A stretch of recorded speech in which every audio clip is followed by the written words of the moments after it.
একটি গ্রামের পাশ দিয়ে একটি নদী বয়ে গিয়েছিল, আর ওই নদীর পাড়ে একটি তেঁতুল গাছ ছিল, আর ওই তেঁতুল গাছেই ছিল ছোকরা ভূতের বসবাস। ওই ভূতের সবথেকে পছন্দের খাবার ছিল কাঁচা মাছ।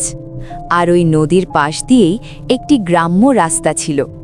ওই গ্রামের সব মানুষ পাশের গ্রামে বাজার করতে যেত, এবং যাওয়ার জন্য শুধু একটি রাস্তাই ছিল। আর রাস্তার চারপাশে অনেক জঙ্গল, তাই সবাই দিন থাকতেই বাজার থেকে চলে আসত, কেননা রাত্রে আসলে ওই ছোকরা ভূত সবাইকে ধরত। একদিন ওই বাজারের নাপিত সারা দিন কাজ করে একটি মাছ কিনে সেটা থলিতে করে সে নিয়ে যাচ্ছিল, কিন্তু বাজার থেকে বাড়িতে ফিরতে তার একটু দেরি হয়ে যায়। যখনই সে জঙ্গলের রাস্তা দিয়ে হাঁটতেছিল, তখনই অন্ধকার নেমে আসে এবং সে ভয়ে ভয়ে হাঁটতে থাকে। হাঁটতে হাঁটতে সে তেঁতুল গাছের সামনে আসি, যেখানে ছোকরা ভূত থাকে।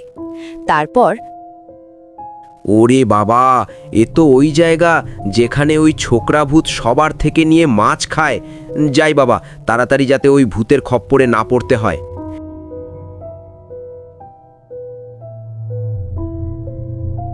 সন্ধ্যা তো নেমে আসলো, এখনো কেউ আসলো না কাঁচা মাছ নিয়ে। ওই যে একটা মনে হয় আসতেছে। হ্যাঁ হ্যাঁ, আমি মাছের গন্ধ পাচ্ছি। এ তো মনে হয় পদ্মার ইলিশ, অনেক দিন খাই না। আসুক, তারপরই ধরে নিয়ে খাবো। ওই, তোর হাতে ওটা কি? না, মানে আমার হাতে এটা কিছু না, এটা একটা কাপড়ের বস্তা, এটার মধ্যে কিছু নেই। আমি তো মাছের গন্ধ পাচ্ছি। সত্যি করে বল, ওই সত্যি করে বল, তোর হাতে ওটা কি?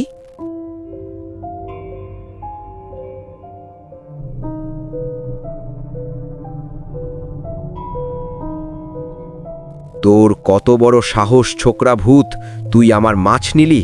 আচ্ছা, আমিও তোকে দেখে নিব, দেখব তুই এরপর থেকে কিভাবে শান্তিতে থাকিস।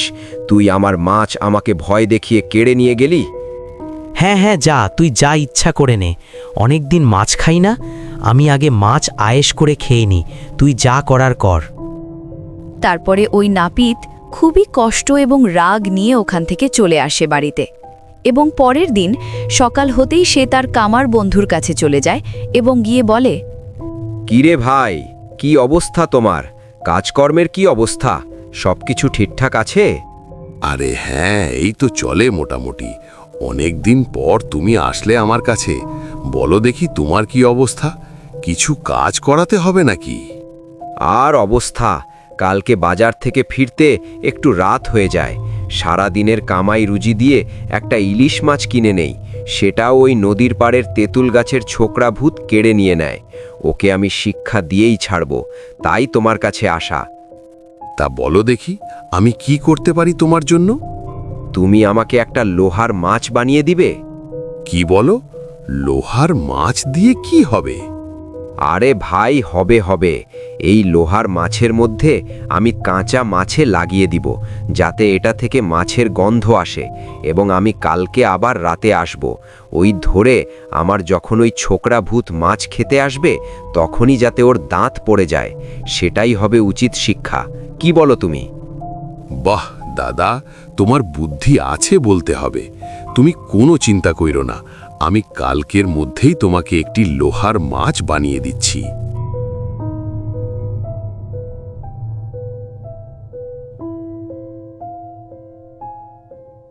তারপরে ওই নাপিত একই রাস্তা দিয়ে রাতের অন্ধকারে হেঁটে যায়। আজও তার হাতে একই থলি এবং থলির মধ্যে লোহার মাছ লুকিয়ে রাখে। যখনই ওই তেঁতুল গাছের নিচে আসে, তখনই ছোকরা ভূত আবার তার সামনে হাজির। কিরে কিরে, তুই আবার মাছ নিয়ে যাচ্ছিস?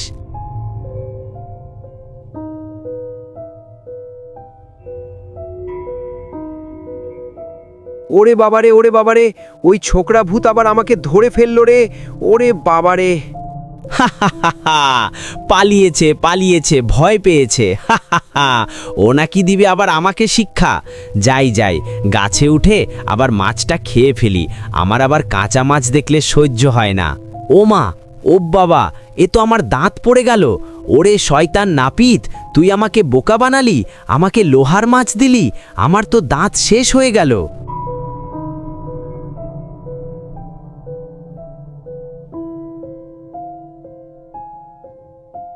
কিরে তুই এতদিন কোথায় ছিলি, কই গিয়েছিলি? এই তো পাশের গ্রামের দাওয়াত ছিল, সেখান থেকেই বাড়ি যাচ্ছি। তা তুমি কি আর ভালো হবে না বলো, এখনো যেখানে সেখানে রাস্তা আটকাও? ওই শয়তান নাপিত, তুই আমার দাঁত ফেলে দিলি। সেই দিন তোর থলির মধ্যে লোহার মাছ রেখে দিয়েছিলি, তোকে আমি ছাড়ব না। আরে ভূত ভাই, এক রকমের কিছুই না। আমি সেদিন বাড়ির বাচ্চাদের জন্য খেলনা মাছ নিয়ে যাচ্ছিলাম লোহার, তখন তুমি ধরে ফেললে আর তো খেয়ে ফেললে মাছ। আমি কি করব বলো, আমি তো ভয়ে পালিয়েছি। কি বললি? তুই আমাকে বোকা বানাস? তোকে আজ আমি মেরেই ফেলবো, একদম শেষ করে ফেলবো। তাই মেরে ফেলবে আমাকে? মারো, সমস্যা নেই। তুমি এই তেঁতুল গাছে একা একা অনেক বছর থাকো, এখন আমি মরে গিয়ে ভূত হয়ে তোমার এই তেঁতুল গাছটা দখল করব। আরে এই গাছে আমি কত বছর থাকি, এটা আমার প্রিয় জায়গা। এখন যদি আমি ওকে সত্যিই মেরে ফেলি, তখন তো ও ভূত হয়ে এই গাছটা দখল করবে। না না, তা তো করা যাবে না। না না দাদা, এরকম কিছু করব না। তুমি যাও যাও, চলে যাও। তারপরে ওই নাপিত ওখান থেকে চলে যায়। পরের বার থেকে যখনই দেখে নাপিতকে, তখনই ওই ছোকরা ভূত অনেক সম্মান করে এবং সাহায্য করে। তো বন্ধুরা, দেখলে তো একটি নাপিতের বুদ্ধির কারণে কিভাবে তাকে ভূত ভয় পায়। তা তোমরা বলো, তোমাদের কাছে আমার এই আজকের ভিডিওটা কেমন লাগলো সেটা কমেন্টে লিখে জানাও। এবং আরও নতুন নতুন ভিডিও দেখতো আমাদের চ্যানেল কিডস গল্পঘর সাবস্ক্রাইব করে পাশে থাকা বেল আইকনটা ক্লিক করে দাও এবং ভিডিওতে লাইক করে দাও। আজ আমি যাচ্ছি বন্ধুরা, আবার দেখা হবে পরবর্তী ভিডিওতে। ততক্ষণ সবাই নিজের খেয়াল রেখো।